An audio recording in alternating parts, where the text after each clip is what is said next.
number one source. Sports Card Nation. The hobby is the people. Sports Card Nation. What is up, everybody? Welcome to episode 347 of Sports Card Nation. Great week. I say that for a couple reasons. If you're listening to this, it's National Week. It has started. If all has went well, I am on scene and in Chicago enjoying the festivities. And my guest on today's program is also there enjoying the festivities as well. Let's talk about the guest. His name is Erik Myers. He's worked in the hobby for a few different entities. Very knowledgeable, very experienced. And, one thing I admire about him, and he's very open about it, we're going to touch on it during our conversation, is, we've had people on the show that have had some inner demons and have overcame them, right? Whether it be drugs or alcohol or both. We had former major leaguer Randy Lurch on the program talking about how he overcame that and now runs an outreach program and helps others overcome those. And Erik Myers as well. It's not easy to share that, especially if people don't already know that. I feel it's very courageous and brave to do so and let that sort of guard down and veil down behind the curtain and share that sort of personal, their life experiences. But he's very forthright with that. And this is a guy, and you're going to hear him talk about it, right, who was homeless. And he is where he is now. Has an amazing collection. Babe Ruth autographs, lots of autos, lots of great cards. And from going from one extreme to that, I think there's a lesson there, right? That no matter what your circumstances, if you don't give up, you can possibly make it and get out of that situation. And Erik is living proof of that. He's a great hobbyist. He's a great collector. And he works in the industry, so he knows, the front and back of the house, so to speak. So great to have him on this week and next week. So hopefully you're enjoying the show. And if you see me out and about at the show and you like this episode or you like the show and you see me and you want to give me some props, I love that stuff. And if you want to tell me the show stinks, I don't love that stuff, but you're more than welcome to do that. But all joking aside, I look forward to meeting a lot of you again in Chicago, or even for the first time, right? Both. It's you're not going to find 5-6 days we're going to have that many like-minded people in the same place at the same time. It's the largest card show every year, and we all get to, hopefully a lot of us get to attend it and share those passions. So, again, hope to run into you, some of you today and the coming few days here with the Nationals. Let's thank our great sponsors real quick. Iron Sports Cards, Sports Collectors Digest, Hobby Hotline, and Upper Deck. All great to the show and make this show possible. So with that being said, let's get the show started.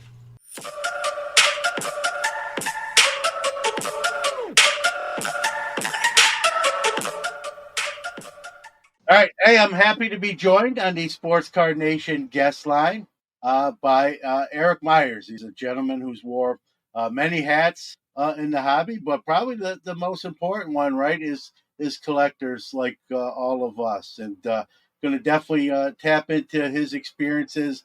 He's worked in the hobby as well and kind of, both sides of the aisle. Erik, welcome to Sports Card Nation. Thank you. Thank you for having me. Yeah, let's kind of, I know this is your first time on this program. It's kind of I don't want to say boring, but kind of the standard start off question when anyone's on here for the first time. For you, how did the hobby all start? I got into it about 20 years ago. It seems like 5 minutes ago, but it was about 20 years ago. I was in the military, and as I was transitioning from that military person back into the civilian world, I had a military bonus. It was 15 grand, and I wanted somewhere to kind of spend my time and energy that was more productive than destructive, and that could allow me an opportunity to kind of see where my intellectual and personal ceiling could be. Does that make sense? To where I could see if I put my heart into something, what could I do with it? As opposed to just going to work 9 to 5. And I've always had a job since then, but at the same time, I was afraid of just only doing a 9 to 5 and not really investing in myself as an entrepreneur and see what I could get out of it. And I just threw everything I had into cards. I didn't know much else in a positive light other than cards and working. That was really all I knew. So now I've learned a lot more since then, but at that moment in my time, that's kind of where I put my eggs in that basket, and it worked out well. In hindsight, I'm glad I didn't stop and think about it too much because it seems absolutely insane to throw your entire life savings into baseball cards. I laugh at it now, but I could have bought a house. I could have bought a lot of things, but I chose to.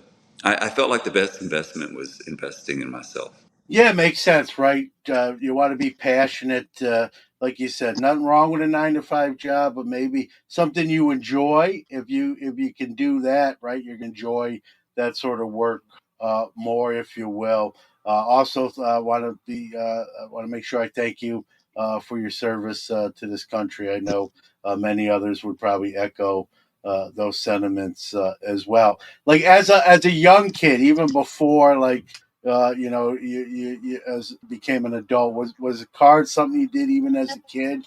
And it was, did you pause, kind of take a break, and did you have to start, or did you have some of your stuff and you just added on to that, or did you have to start from scratch? No, I mean, I feel like my story's similar and echoes a lot of people's. So I was into it from the age of maybe 7 or 8 to the age of 14.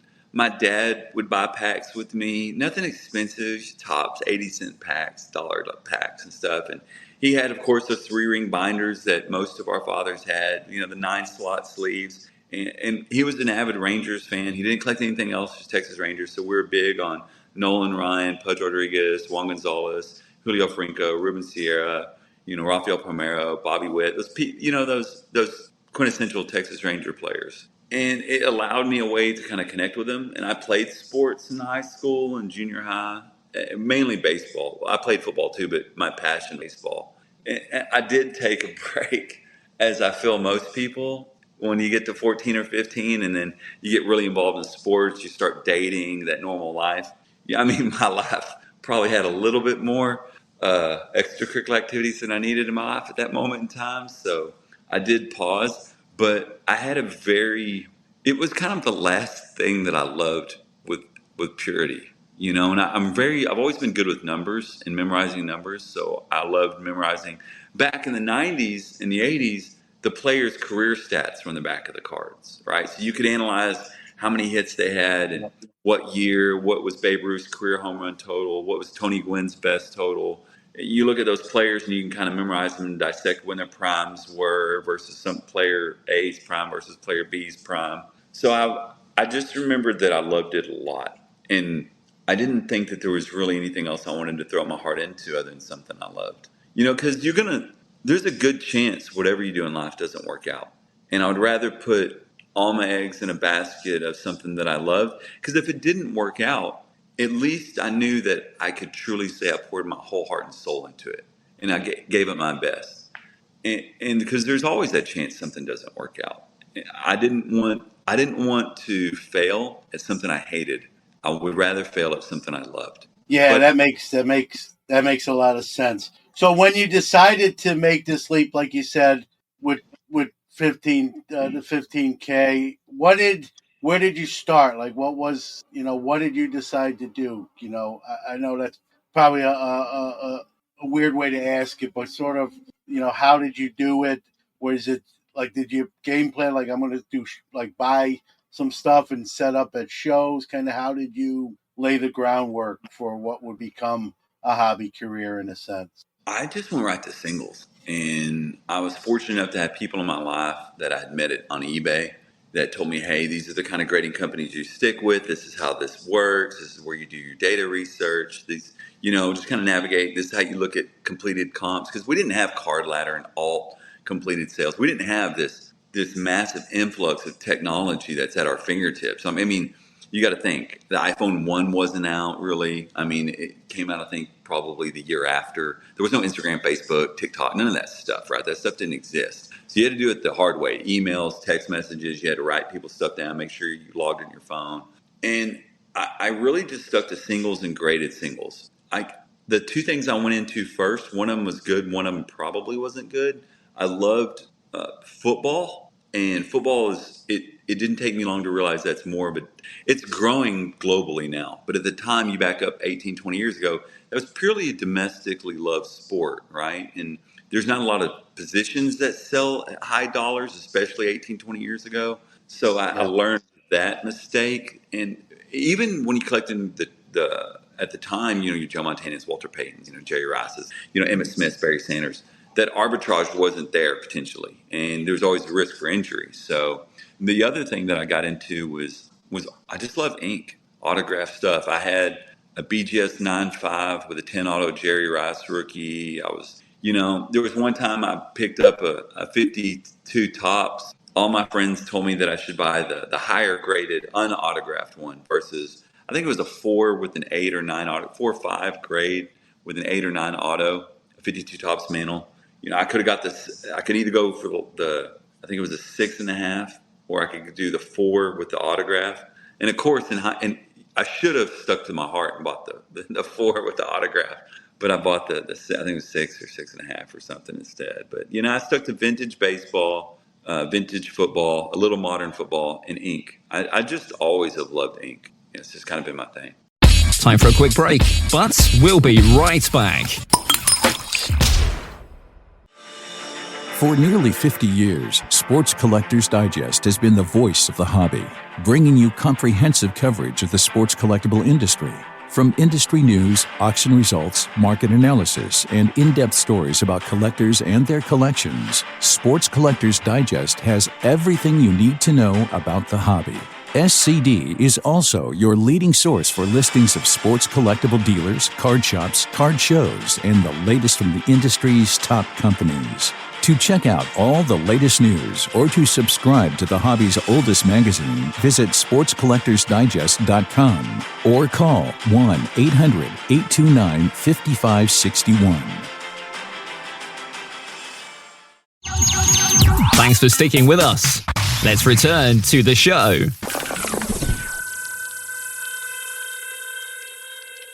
When you would purchase cards, one of the things when I had a store in the early '90s for 7 years, Eric, and one of the tough things, and I've talked about it on the show, was like whether I was acquiring a collection or even just buying a couple individual cards, however I did it, it was like, hey, I want to keep this for my PC rather than put it on, in a showcase shelf in the shop. What did you have any difficulties with that? Like, hey, I bought this, but I'm keeping it. Or did you were you more defined with like, I'm buying this with a purpose. I know exactly what I'm doing here. Or did you play tug of war with yourself as to like, I don't want to let this go yet, or not necessarily? Every time I've said I want to keep it for my PC, I wind up selling it. So now I just try not to lie to myself, because there was a time in my life when I didn't have anything, right? When I just didn't, like, I was completely broke in my life, like completely broke. So I think in my core, I always knew that my role was to be a steward of you could call them widgets or whatever, cards, because it could be an autographed bat, baseball, top one photo, whatever. I feel like it's just kind of my role to own it for a certain amount of time. I'm the steward of that item for a certain amount of time. And then if it's something that I truly covet to my heart, then once I feel like that item has found its next owner, once I've identified its next home, then I make sure it goes to the right home.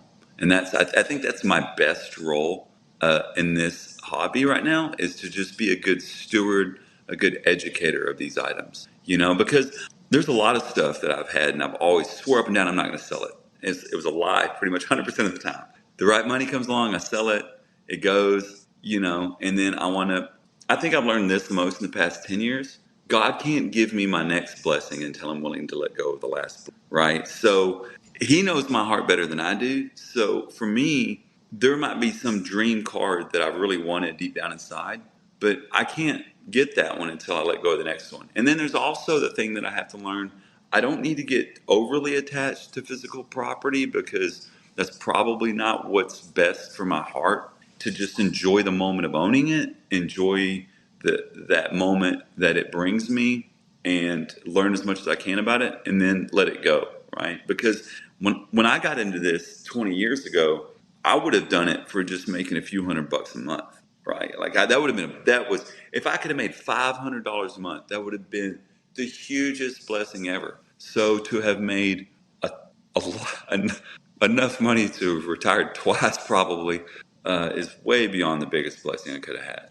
So I don't need to. I just need to enjoy the moments, enjoy the people, enjoy the friendships, enjoy the cultures, and just be a good steward of the items. And I think that's probably going to help me become the best person I can be. Yeah, your discipline, right? I'm sure that your military background and experience maybe even in helped, as crazy as that might sound, with that. But it's a good way of looking at it. I probably could take a page from your book and maybe be better at it myself. I still sometimes struggle with that.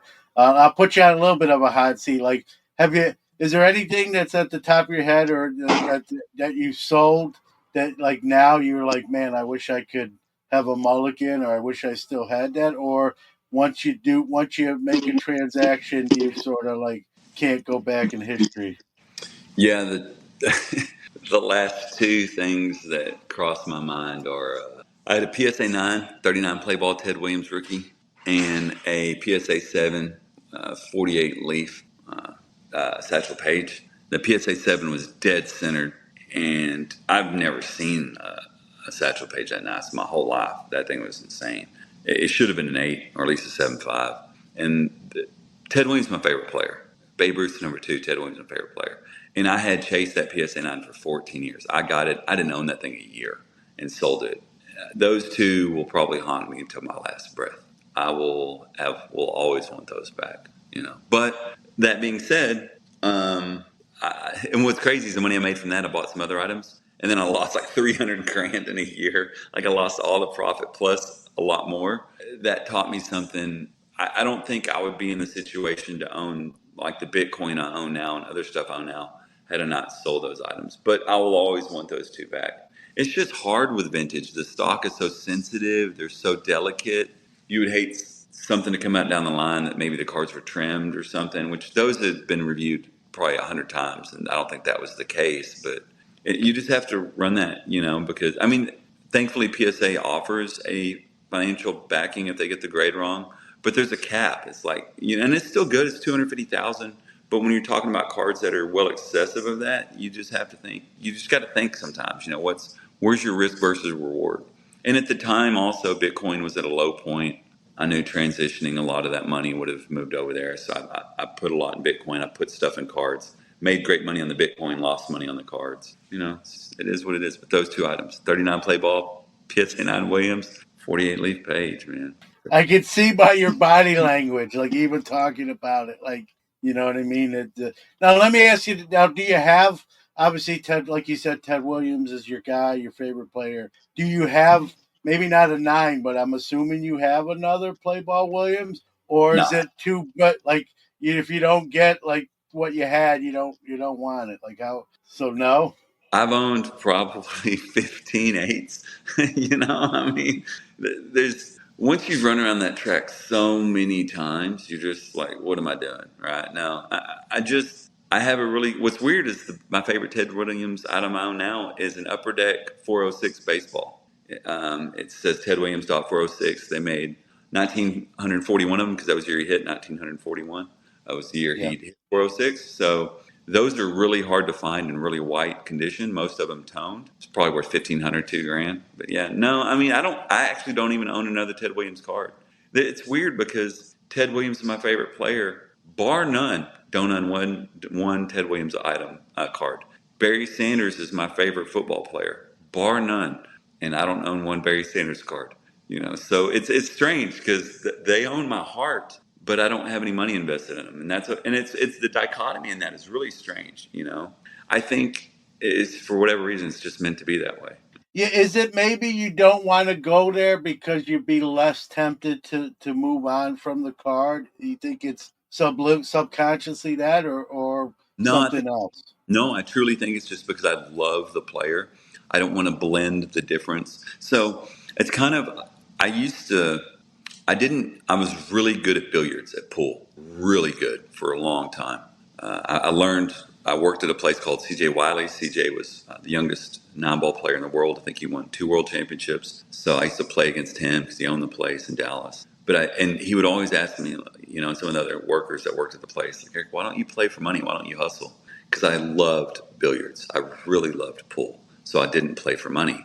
And I think that's part of that. There's a part of me that does that. I really, really, really love Barry Sanders and Ted Williams. And I think I just enjoy loving the player because I don't have to. When I talk to somebody about how good Ted Williams is, it's not because I have a $500,000 card or $1 million card, or I've got $1 million in assets. So I need to convince you of how good they were. Same thing with Barry Sanders. Like, I don't want to be able to have $100,000 or $200,000 in Barry Sanders assets. So there's like an ulterior motive of why I'm trying to convince you he's so good.